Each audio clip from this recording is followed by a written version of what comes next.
सिद्धार्थ मल्होत्रा की लंबे टाइम से पोस्टपोन्ड होती आ रही एक्शन थ्रिलर फिल्म योद्धा आज फाइनली थिएटर्स में रिलीज हो गई है। एंड जिस अकॉर्डिंग ये 2 साल बाद रिलीज हुई है, क्या इसमें वाकई वो एफर्ट्स दिखे? अब देखो, सबसे पहली बात तो इस पिक्चर को प्रोड्यूस किया है करण जौहर ने एंड डायरेक्ट किया है 2 न्यू बॉयज डायरेक्टर यानी पुष्कर ओझा और सागर आम्ब्रे ने। यानी ये पिक्चर इन दोनों की ही पहली फिल्म है एंड डेफिनेटली हम इसके बारे में इस पॉइंट को दिमाग में रखकर ही बात करेंगे, जिस अकॉर्डिंग योद्धा एक अच्छी फिल्म है। पिक्चर की कहानी है अरुण कटियाल की, जो अपने पापा के द्वारा बनाई गई योद्धा कमांडो टीम का एक जाबाज सोल्जर होता है। अपने दिल की सुनने वाला मनमौजी सोल्जर होने के नाते एक दिन वो एक बहुत ही इंपॉर्टेंट मिशन में फेल हो जाता है, जिसके बाद शुरू होते हैं उसके लाइफ के असली टेस्ट, जिनमें वो पास होता है या फेल ये तो आपको पिक्चर ही बताएगी। बट एक चीज की गारंटी हम आपको दे सकते हैं कि ये पिक्चर आपका अटेंशन कहीं से भी नहीं छूटने देगी। स्टार्टिंग ही फिल्म की कई अच्छे एक्शन पैक सीक्वेंसेस से होती है, जिसमें आप एंगेज हो जाओगे। उसके बाद थोड़ा सा फैमिली इंट्रोडक्शन, एक रोमांटिक सॉन्ग जो उतना परफेक्ट तो नहीं लग रहा था उस जगह पर,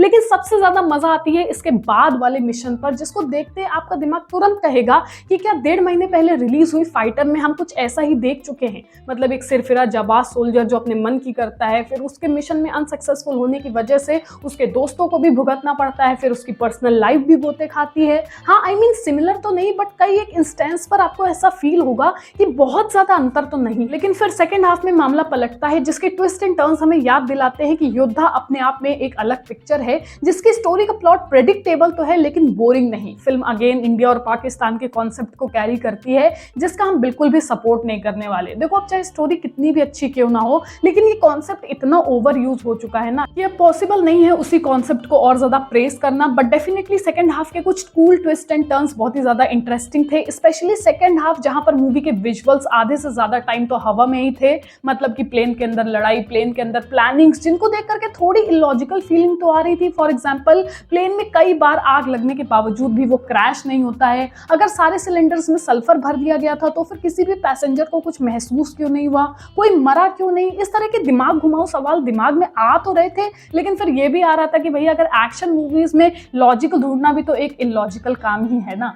मैटर ये करता है कि पिक्चर आपको कितना एंगेज रख पा रही है। फिल्म का स्क्रीन प्ले खराब तो नहीं है, बट डेफिनेटली प्रेडिक्टेबल है एंड कई एक इंस्टेंस पर आपको ऐसा फील हो सकता है कि मूवी लेंथी है, वही सेम अपने प्रेडिक्टेबल स्टोरी की वजह से, क्योंकि पता है आपको लास्ट में कि क्या होने वाला है। एंड अगर आपने पिक्चर को ध्यान से नहीं देखा तो आप डेफिनेटली कंफ्यूज भी हो जाओगे। तो भलाई इसी में है कि आप शुरुआत से लेकर के आखिरी तक पिक्चर को ध्यान से देखो। बाकी पिक्चर की कास्ट भी अच्छी है। सिद्धार्थ मल्होत्रा के हम बहुत बड़े फैन है ही नहीं, हमको उनकी एक्टिंग कम समझ में आती है, बट फिर भी वो उतने खराब नहीं लगे। लेकिन हाँ, राशि खन्ना और सनी इंदुजा की एक्टिंग बहुत ही ज्यादा बढ़िया थी एंड दिशा पाटनी का कैरेक्टर मेरा फेवरेट रहा।